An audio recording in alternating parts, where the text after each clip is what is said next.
Let me take you down to the Mosquito Coast. I'm talking about the new show on Apple Streaming Plus TV, or however it's called.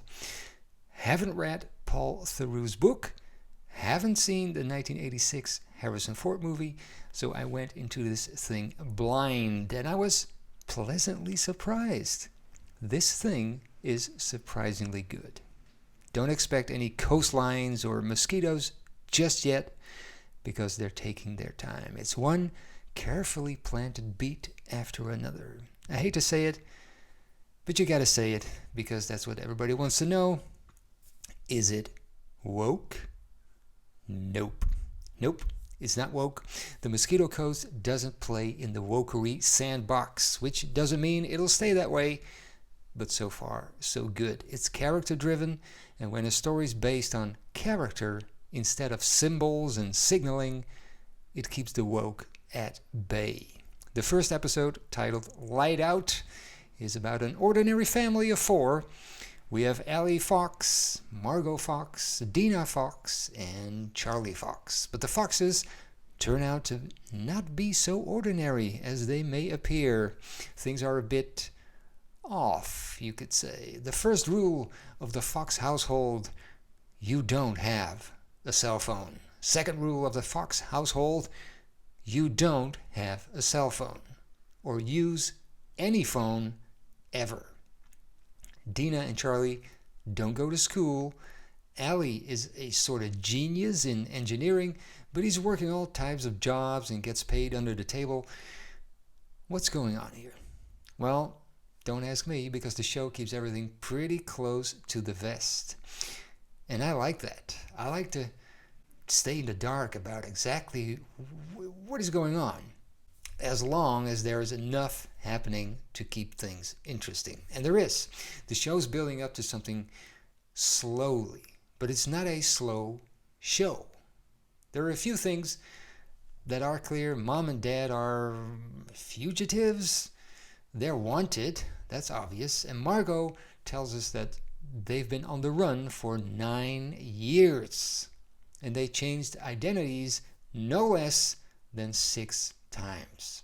So their name probably isn't Fox, and their first names are probably made up as well. Allie Fox is played by Justin Theroux. And the cool thing about that is he is Paul Theroux's nephew. So he's playing the lead in the adaptation of his uncle's novel. That's great casting. He does have a bit of a creepy stare sometimes. I don't think it's intentional, but it's a little distracting. His wife Margot is played by Melissa George, and we all remember Melissa George from Alias back in the day. Oh, how we hated Lauren Reed on that show. Anyway, the Foxes are found out, and for a very long time we don't see the police officers who are following them around. At first, we don't even know whether they're actually police officers or something worse, which adds to the suspense in a sort of Jewel kind of way. But they have to pack up and start running again. My guess is to some coast. Ellie's been picking up some Spanish here and there, so they already set that up. Now, there's one thing in the episode that was weird. One bit of dialogue that tonally did not fit in. So Ellie's driving. He's got the police on his tail. Then he stops, lays a string of spikes on the road, and then quickly drives off. Then the police drive right into the spikes and swirl off the road.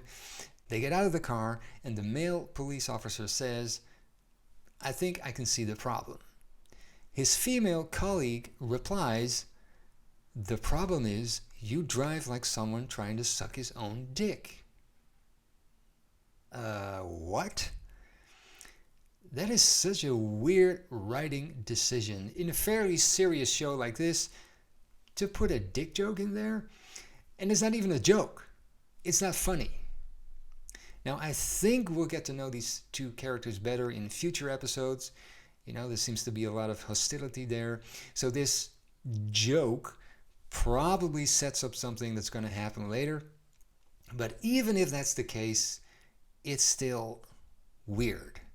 It should have been cut out of the show or changed or something.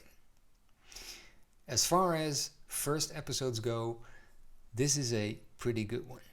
The writing is tight, the cinematography is great. In terms of visuals, it kind of reminds me of Coyote, the CBS show starring Michael Chiklis, which has the same kind of vibe. The direction is great, which was done by Rupert Wyatt, known for Rise of the Planet of the Apes. And there are some cool drone shots.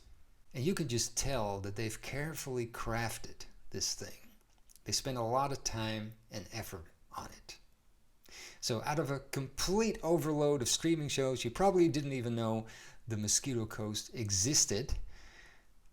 Give it a try.